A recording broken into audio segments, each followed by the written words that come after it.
Normalmente, este cuarto domingo de Adviento, la liturgia nos presenta la figura de María.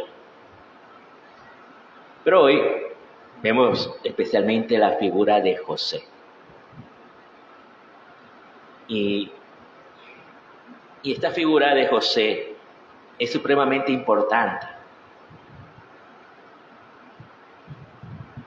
para la llegada de Jesús, del Mesías, que viene a salvarnos.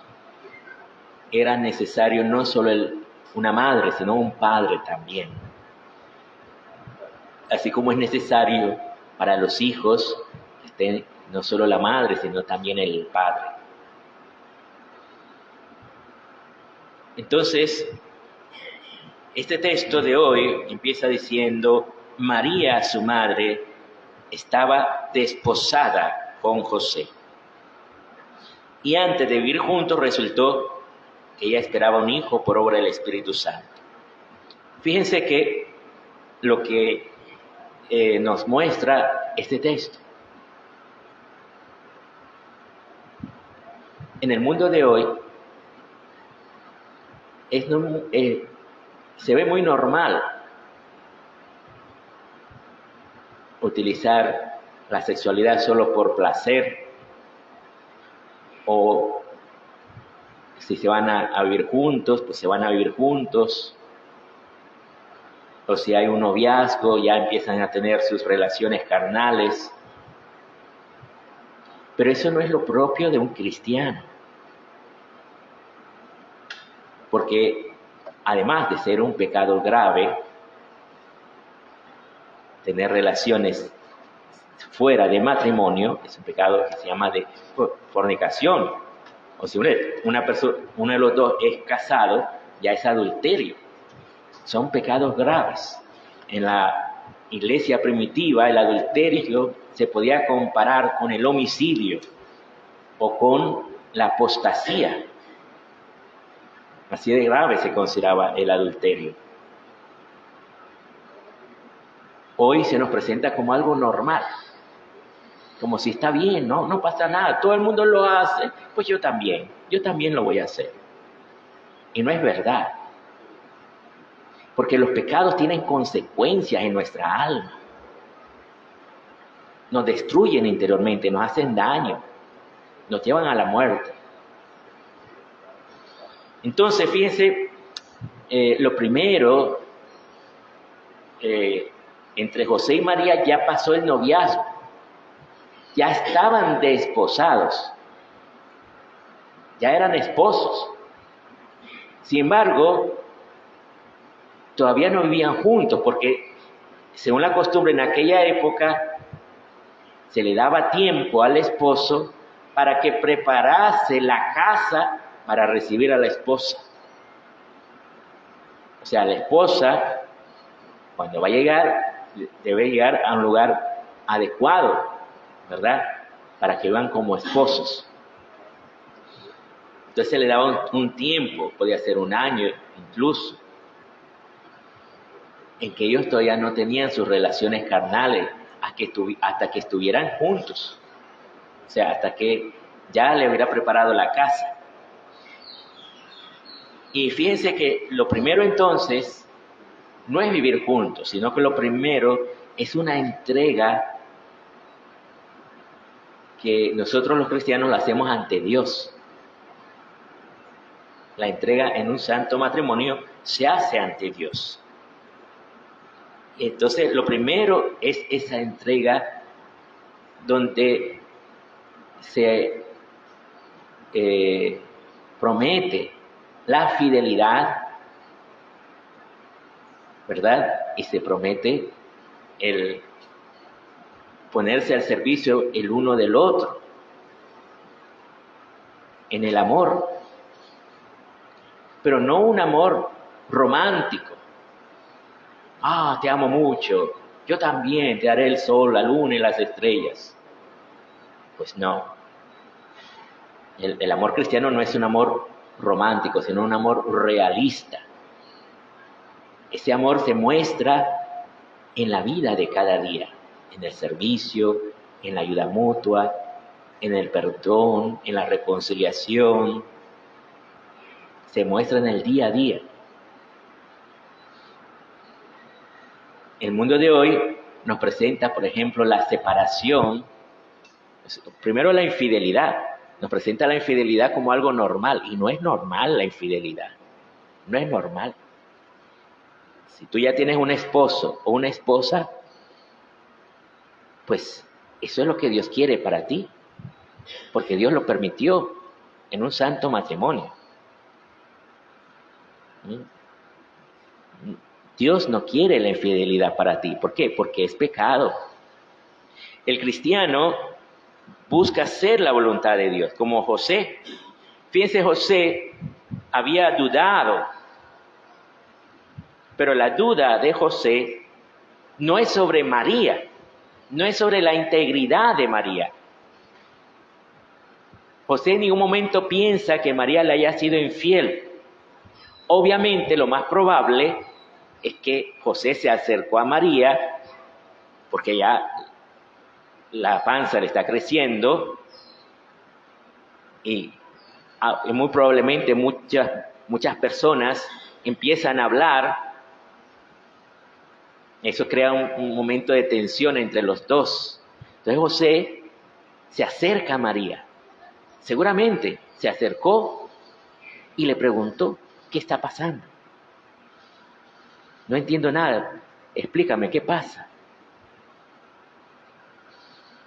Y lo más probable es que María le habría dicho del ángel, le habría contado, es que un ángel se me apareció y me dijo esto y esto, que ella iba a ser madre de ese niño, que ella iba a ser obra del Espíritu Santo. Entonces, ¿cuál es la duda de José? La duda de José es sobre lo que él tiene que hacer. Porque si Dios ha tomado a María para un encargo, José no puede competir con Dios. Entonces, él toma la decisión de apartarse. Sí. Fíjense que dice, era justo, porque se ajusta a la voluntad de Dios. Y entonces decidió repudiarla en secreto. Era un documento que se llamaba libelo de repudio. Ciertamente, la mujer quedaba libre, pero si él lo hacía público, ese libelo de repudio, hasta le podían apedrear a María por ¿cómo se llama? Por infidelidad. Entonces, él prefiere hacerlo en secreto para no exponer a María. Y el ángel se le apareció en sueños. No sé si ustedes han oído hablar de un José en el Antiguo Testamento. Ese José, que era hijo de Jacob, él también tuvo sueños. Dios le habló en sueños. Y a José, el esposo de María, Dios le habla en sueños. ¿Qué le dice? Primero, le dice, no tengas reparo en llevarte a María, tu mujer. Fíjense que nosotros en la iglesia decimos que José, esposo de María. Pero ellos fueron esposos en castidad. O sea, nunca tuvieron relaciones carnales entre ellos. Su relación fue espiritual. Aún así, se amaron como esposos, pero como les digo, no es un amor romántico, como nosotros nos lo imaginamos hoy en el siglo XXI o en el siglo XX, sino que era un amor realista, un amor donde se donan plenamente el uno al otro. Solo que aquí evitando lo carnal. Entonces, primero recibe a María. Recibir a María no solo recibirlo en su casa, la recibe en su vida. Y dice, ella va a dar a luz un hijo y tú le pondrás por nombre Jesús. Al decirle que le va a poner el nombre de Jesús, le está diciendo que él va a ser el padre de este niño, el papá. Pero no es como nosotros que decimos padrastro y al hijo hijastro, que hasta feo suena, ¿verdad? Decir estas palabras. En la cultura israelita, cuando un niño era adoptado, ni siquiera le decían adoptivo, le decían hijo, hijo. Nadie decía si era biológico o adoptado, ¿no? Si era recibido en la casa, ya era hijo. Si hubiera hermanos, los hermanos le decían hermano. Pero obviamente, en este caso, propiamente Jesús no tuvo hermanos, tuvo primos, pero no hermanos.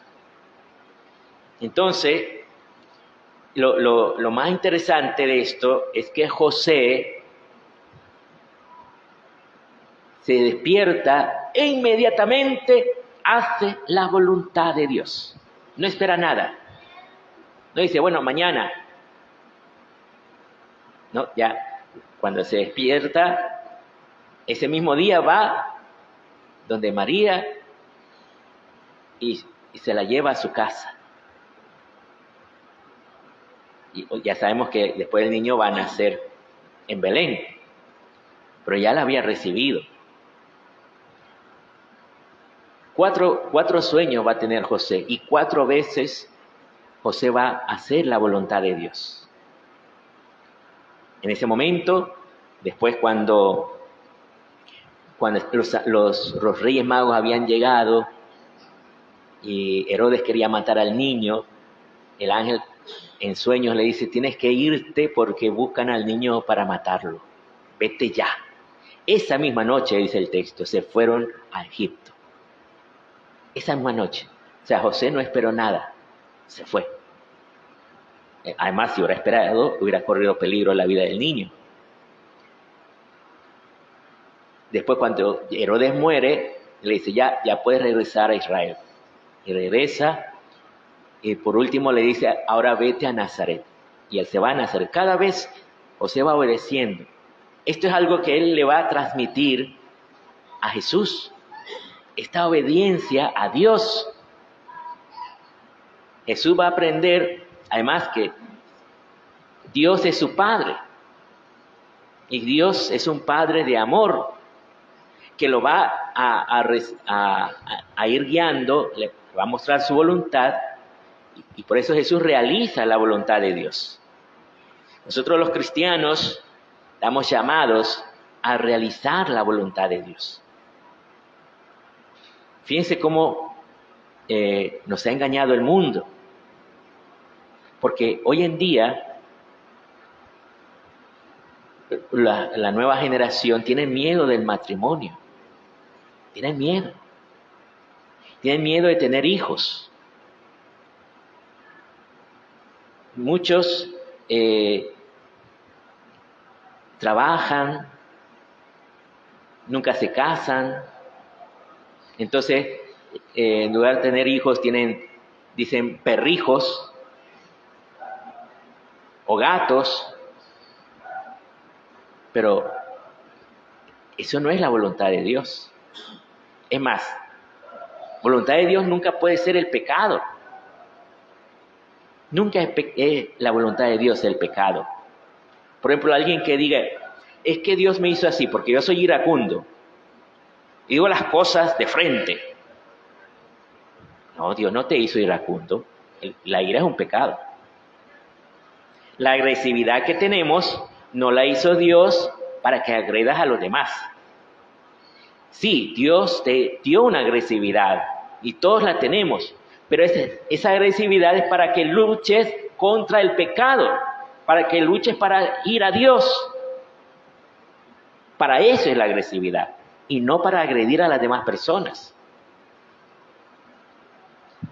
Y, por ejemplo, es que yo soy lujurioso y Dios me hizo lujurioso. No es verdad. Es verdad que Dios nos da la atracción del hombre por la mujer y de la mujer por el hombre. Dios nos dio esa atracción. Y está bien que esté esa atracción, pero no en pecado. No en pecado. Porque ¿qué es la lujuria? La lujuria es utilizar el placer solo para mi propio interés. Y no como una forma de mostrar el amor a la otra persona. Entonces, el amor implica la responsabilidad. Implica que yo me responsabilizo. Si yo amo a esta persona, vamos a vivir juntos, hombre y mujer, y a tener los hijos que Dios quiera darnos. Esa es una responsabilidad grande. Y no hay que esperar a cuando ya tenga 40 años, ya tenga trabajo, ya tenga universidad hecha, la carrera y no sé cuántas. No es necesario. Por ejemplo, José y María, es poco probable que se hayan...